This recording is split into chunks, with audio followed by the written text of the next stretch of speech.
Da li ste nekad želeli da postanete toliko popularni da bi ljudi bili ljubomorni na vas? Ne, ovo nije reklama, nego samo jako loš uvod. Za mnoge poznate ličnosti tvrdilo se da su prodavali dušu đavolu. Zašto? Pa zbog njihove nagle popularnosti koju su doživjeli, a danas obrađujemo najpoznatije ljude za koje se veruje da su prodali dušu đavolu. Robert Johnson. On je bio poznati američki blues muzičar u 20. veku. Za njega se verovalo da je prodao dušu đavolu zato što ga je pominjao u pesmama. Kako priča kaže, Robert je išao na jednom raskršću i tamo sreo đavola. Đavo je uzeo njegovu gitaru i odsvirao par prelepih pesama koje je Robert kasnije i uzeo. Ova priča se stvorila zato što je Robert imao neverovatne veštine na gitari koje su ljudi povezivali sa prodajom duše. Johnson je umro u svojoj 27. godini pod neobjašnjenim okolnostima, što ga je stavilo u onaj slavni klub 27, a to su muzičari koji su umrli u toj godini. Broj 2. Paganini. Paganini je rođen 1782. godine, a zbog njegovih veština na violini bio je optužen da je prodao dušu đavolu. I sad se pitate, pa čekaj brate, kako to ima smisla da ga optuže zato što je dobar na violini?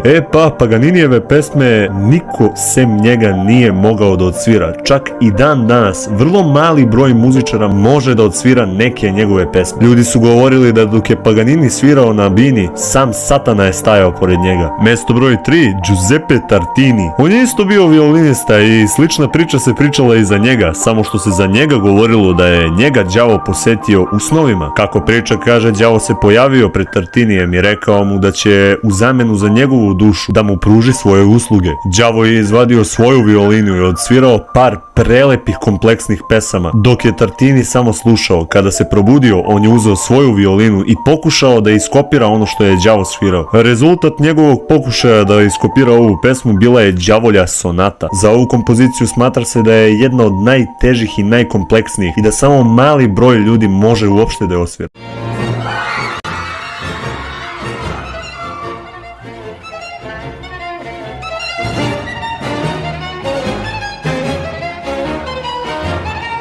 Sljedeći je Bob Dylan. Mislim da Bob Dylana ne moram baš da predstavljam zato što smo svi za njega čuli. Za njega se veruje da je posjetio raskršće koje je i Robert Johnson posjetio. Samo što za razliku od Johnsona, on se u jednom intervjuu izleteo i rekao sljedeće. Na pitanje voditelja kako je uspeo da stekne toliku popularnost, odgovorio je da je za sve zaslužan jedan ugovor koji je potpisao pre nekoliko godina. Kada ga je reporter pitao da li je ta osoba sa kojom je potpisao ugovor na ovoj zemlji, implicirajući sve teorije zavere o njemu, Dylan se nasmejao i odgovorio: na ovom svetu i na drugim koje ne možemo vidjeti. Sljedeći je Ozzy Osbourne, čovek koji je preminuo